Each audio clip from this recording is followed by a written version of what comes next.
हमारे पास लड़ने के अलावा चारा क्या है? हम सिर्फ और सिर्फ लड़ सकते हैं। सब कुछ हमने पानी पीने का जब हक लड़कर हासिल किया है, हमने हाथ में कलम पकड़ा है, तो उसके लिए हमारे एकलव्य ने अंगूठा कटाया, क्योंकि वह कहते हैं सब हिंदू हैं। और जब हम पूछने लगते हैं कि आरएसएस का चीफ कोई दलित क्यों नहीं बनता, कोई आदिवासी क्यों नहीं बनता, कोई यादव, कुर्मी, कोयरी, जाटव, खटीक, पासवान, चमार क्यों नहीं बनता? जो मूछ रखते हैं, घोड़ी पर चढ़ते हैं, कोई मुसलमान मारता है क्या? सवर्ण मारता है, ब्राह्मण मारते हैं, ठाकुर मारते हैं, क्योंकि वो बात मनुस्मृति की करते हैं और अंबेडकरवादी बात संविधान की करते हैं। इस देश में आज की लड़ाई ही मनुस्मृति बनाम भारत के संविधान की लड़ाई है। आज तक किसी राजपूत को भारत रत्न क्यों नहीं मिला? इस देश का ब्राह्मण जवाब दे, इस देश के राजपूत सवाल करें। मैं खुलकर कहता हूं, इस देश के ब्राह्मण इस देश के राजपूतों का हक खा रहे हैं। राजपूतों को थमा दिया है 70 किलो का तलवार। हिंदू राष्ट्र संविधान के किस पेज में है? बताए मोहन भागवत, बताए वो साधु संत जो हिंदू धर्म की बात करता है। देश के जितने भी धार्मिक ग्रंथ हैं सारे कहते हैं कि हमारे यहाँ जातिवाद, छुआछूत, भेदभाव नहीं है। तो फिर आखिर देश में जाति या भेदभाव, छुआछूत क्यों है? किताब कहाँ से? किताब छोड़ दीजिए, सब किताब हिंदू कहेगा हमारे यहाँ जातिवाद नहीं है, मुसलमान कहेगा हमारे यहाँ नहीं है, ईसाई कहेंगे हमारे यहाँ नहीं है, सिख कहेंगे हमारे यहाँ नहीं है। तो किताब छोड़ दीजिए, ये जो किताबों की बात कर रहे हैं, किताब अपना लाइब्रेरी में रखें। लेकिन लोगों के मन में तो जातिवाद है, लोगों के व्यवहार में तो जातिवाद है, लोग नौकरी देने में तो जातिगत भेदभाव कर देते हैं। नहीं, मैं जिस धर्म का, मैं भी धर्म का हवाला देता हूं, मैं हिंदू धर्म का हवाला देता हूं, क्योंकि इस धर्म की किताबों में हमको छोटा बताया गया, इसलिए मैं इसकी बात करता हूं। और जहां तक जातिवाद है, जातिवाद किताब से अलग है, जातिवाद लोगों के मन में है। किसी किताब में पता नहीं क्या संहिता लिखी हुई है, मैंने तमाम धर्म ग्रंथ पढ़े नहीं है, लेकिन कोई ब्राह्मण ब्राह्मण से ही शादी करेगा, यह लोगों के दिमाग में है। कोई क्षत्रिय ठाकुर ठाकुर से ही शादी करेगा, ये लोगों के दिमाग में है। कोई मटके का पानी छू ले तो उसको पीट देना है, ये लोगों के दिमाग में है। कोई दलित घोड़ी चढ़ जाए तो उसको पीट देना है, ये लोगों के दिमाग में है। तो जातिवाद किताब से आया भले हो, सोर्स हो सकता है किताब, लेकिन जातिवाद भारत के लोगों के दिमाग में है। दिमाग बदलना पड़ेगा, किताब बदलने से काम नहीं चलेगा।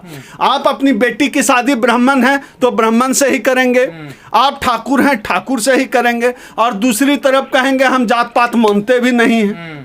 आप कहते हैं किताब में जात पात नहीं। भैया, आप अपनी किताबें जिसमें जात पात हो ना हो अपने पास रखो। हमें जातिवाद से मुक्ति चाहिए। हमारी कोई बहन 6 साल की बहन मटके का पानी पी ले तो मटका छूने पर उसकी कोई हत्या नहीं करे। हमें ऐसा जाति मुक्त समाज चाहिए। हमें जाति के आधार पर ऐसा भेदभाव नहीं चाहिए कि हमको जज बनने से रोक दो। हमें जाति के आधार पर ऐसा भेदभाव नहीं चाहिए कि हमें वाइस चांसलर बनने से रोक दो। जाति के आधार पर हमें ऐसा भेदभाव नहीं चाहिए, हमें मूछ रखने पर रोको, हमें घोड़ी चढ़ने पर रोको, हमें अच्छे कपड़े पहनने पर रोको, हमारे अच्छे खाने पर रोको। हमें जाति का भेदभाव नहीं चाहिए, ये तुम्हारी किताब में लिखा हो या ना लिखा हो, लेकिन हम इस जातिवाद के खिलाफ हैं। हमें जातिवादी भेदभाव नहीं चाहिए। बाबा साहब ने इसकी लड़ाई लड़ी थी और आज की तारीख में हम लोग इस लड़ाई को लड़ रहे हैं। ये जो आपका बहस छेड़ी है खासकर अम्बेडकरवादियों ने, तो क्या इसका कोई नतीजा निकलेगा? बिल्कुल निकलेगा। बाबा साहब ने तो उस दौर में बहस छेड़ी थी जब बाबा साहब को किराए पर कमरा नहीं मिल रहा था। माता सावित्रीबाई फुले को स्कूल में पढ़ाने का हक नहीं था, साड़ी पर गोबर फेंक देते थे। उस दौर की लड़ाई है, उस दौर की लड़ाई है जब बाबा साहब ने हम सबको पानी पीने का हक सार्वजनिक तालाबों से लड़कर दिलाया। हम तो उस दौर से लड़ रहे हैं और लड़कर हमने हासिल किया। हमारे पास लड़ने के अलावा चारा क्या है? हम सिर्फ और सिर्फ लड़ सकते हैं। सब कुछ हमने पानी पीने का जब हक लड़कर हासिल किया है, हमने हाथ में कलम पकड़ा है तो उसके लिए हमारे एकलव्य ने अंगूठा कटाया है। हमने आज, मैंने पीएचडी की डिग्री ली है तो किसी संबूक ने किसी जमाने में अपना गला कटाया है, तब मैंने पीएचडी की डिग्री ली है। सब कुछ संघर्ष से हासिल हुआ है। तो क्या इसी विमर्श का डर सता रहा मोहन भागवत की? बिल्कुल बिल्कुल, उनको पता है ना कि पूरी ये जो चुनाव आने वाला है 2024 का, उनको पता है कि वो हिंदू मुस्लिम के दम पर लड़ सकते हैं, लेकिन ये हिंदू मुस्लिम का बुलबुला अंबेडकरवाद की सुई से फूट रहा है उनका। जातिवाद पे उनको डर लगता है, क्योंकि वह कहते हैं सब हिंदू हैं। और जब हम पूछने लगते हैं कि आरएसएस का चीफ कोई दलित क्यों नहीं बनता, कोई आदिवासी क्यों नहीं बनता, कोई यादव, कुर्मी, कोयरी, जाटव, खटीक, पासवान, चमार क्यों नहीं बनता, उनकी गिग्गी बन जाती है। जाति के सवाल से वो डरते हैं। हम कहते हैं, तुम कहते हो हिंदू मुस्लिम, हिंदू मुस्लिम, हम कहते हैं हमारे आरक्षण के खिलाफ आज तक कोई मुसलमान खड़ा नहीं हुआ। हमारे आरक्षण के खिलाफ सवर्ण खड़ा होता है। हमारे जो है भाई जो मूछ रखते हैं, घोड़ी पर चढ़ते हैं, कोई मुसलमान मारता है क्या? सवर्ण मारता है, ब्राह्मण मारते हैं, ठाकुर मारते हैं। तो हमारा दुश्मन मुसलमान है नहीं, उनका सब प्रोपगेंडा हिंदू मुस्लिम करने का फेल हो जाता है। तो मुसलमानों से ज्यादा मतलब अम्बेडकरवादियों से खतरा मोहन भागवत? उनको अम्बेडकरवादियों से ही खतरा है, क्योंकि वो बात मनुस्मृति की करते हैं और अम्बेडकरवादी बात संविधान की करते हैं। अम्बेडकरवादी बात बराबरी की करते हैं। अम्बेडकरवादी बात कहते हैं कि सब एक समान है, कोई छुआछूत नहीं है। और उनकी किताब मनुस्मृति कहती है कि कोई छोटा है, कोई बड़ा है। इस देश में आज की लड़ाई ही मनुस्मृति बनाम भारत के संविधान की लड़ाई है। और हम लोग भारत का संविधान लेकर खड़े हैं, संविधान के पक्ष में। दूसरी तरफ मनुस्मृति को मानने वाले लोग खड़े हैं। यह सीधी लड़ाई है, सीधी टक्कर है। अभी तक कहा जाता 85% की लड़ाई है। अब आप लोग लिखने लगे हैं कि किसी राजपूत को भी जज नहीं बनाया जाता। अब राजपूतों को भी भड़का रहे हैं आप लोग? नहीं, भड़का नहीं रहे, फैक्ट है। आज तक किसी राजपूत को भारत रत्न क्यों नहीं मिला? इस देश का ब्राह्मण जवाब दे, इस देश के राजपूत सवाल करें, क्यों नहीं मिला? हम तो चाहते हैं जिसकी जितनी संख्या भारी उसकी इतनी भागीदारी। अगर इस देश में राजपूत की आबादी जितनी भी हो, 3%, 5%, उनको उनकी आबादी के हिसाब से प्रतिनिधित्व मिलना चाहिए।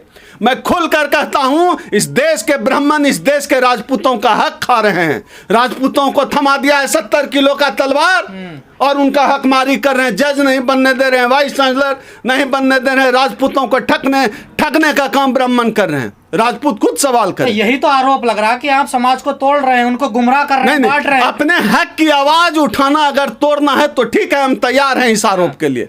अगर अपने हक हुकूक की बात करना, अपने अधिकार की बात करना, अपने संवैधानिक अधिकारों की बात करना अगर तोड़ना है उनकी नजर में, तो उनकी नजर की परवाह कौन करता है? पहले पिछड़ों को गुमराह हम किया, तब भी सबके हक अधिकार की बात करते थे। आज भी बाबा साहब भी सबके हक अधिकार की बात करते थे। हम लोग भी सबके हक अधिकार की बात करते हैं। हम तो ब्राह्मणों के लिए भी न्याय प्रिय हैं। हम तो कहते हैं कि ब्राह्मणों की जितनी आबादी है उतनी उनकी भागीदारी दो। तो जो ब्राह्मणों की आबादी 2-3% है, 2-3% उनको जहां चाहिए संसाधन में ले भागीदारी। साधु संत हिंदू राष्ट्र का सपना देख रहे हैं, वो कैसे पूरा होगा? नहीं, एक तो साधु संत मैनेजमेंट की भाषा में अनप्रोडक्टिव है। और जो भारत के संविधान के खिलाफ बात करे, हिंदू राष्ट्र संविधान के किस पेज में है बताए मोहन भागवत? बताए वो साधु संत जो हिंदू धर्म की बात करता है, हिंदू राष्ट्र की बात करता है। एक हिंदू गांव बनाने का दम नहीं है और बात करते हैं हिंदू राष्ट्र बनाएंगे। एक हिंदू गांव बनाकर दिखाओ। मैं रोज चैलेंज देता हूं इनको, जिसमें कोई जो है नाई नहीं हो, कोई खटीक नहीं हो, कोई राजपूत ब्राह्मण नहीं हो, सिर्फ हिंदू है। 20 लोगों का एक गांव बनाकर दिखा दो कोई। तो आप विरोध करते हैं ना बनने? नहीं, हम विरोध, हम कौन होते हैं? बना के दिखाओ। हम तो चैलेंज दे रहे हैं कि एक हिंदू राष्ट्र बनाकर दिखा दो जहां सब हिंदू हों। एक गांव बनाने की औकात नहीं है, बनाने चले हैं हिंदू राष्ट्र संविधान के खिलाफ। ये सब हवाई बात है। इनको पता है कि ये चुनाव सिर्फ हिंदू मुस्लिम के एजेंडे पर लड़ना चाहते हैं, जीत सकते हैं, इसलिए हवा बनाते हैं हिंदू राष्ट्र। आप देख लीजिए, एक मोची जिसको वर्मा सरनेम इसलिए हटवा दिया गया क्योंकि सवर्णों का भी सरनेम वर्मा होता है। देखिए, ये भारत की राजधानी है और ये सभ्य समाज है जो कहते हैं हम जात पात को नहीं मानते, उनका जातिवाद है। आज के समय में जो लोग कहते हैं कि हम जातिगत भेदभाव नहीं मानते, उनके लिए उदाहरण है। हम जातिवादी मानसिकता से जड़े हुए लोग हैं। हम मानसिक रूप से, भारत के लोग, जातिवादी लोग मानसिक रूप से विकलांग और विक्षिप्त हैं। ऐसे लोगों को अलग से घेरा बनाकर बड़ा सा पागल खाना का बोर्ड टांग देना चाहिए। जो लोग जाति के आधार पर नफरत करते हैं, ऊंच नीच का भेदभाव करते हैं, शादी ब्याह में अपनी जाति का खोजते हैं, उन सबको एक घेरे में बंद करके बाहर पागल खाना का बोर्ड लगा देना चाहिए। तो जाति सब टूटेगी कैसे अगर वो सब कुछ मिक्स नहीं होगा? तो सब कुछ का रास्ता है अम्बेडकरवाद, सब कुछ का रास्ता है भारत का संविधान। भारत का संविधान ठीक से लागू होगा, अंबेडकर को हर व्यक्ति पढ़ेगा, समझेगा, तो इस देश से जातिवाद का जहर खत्म होगा।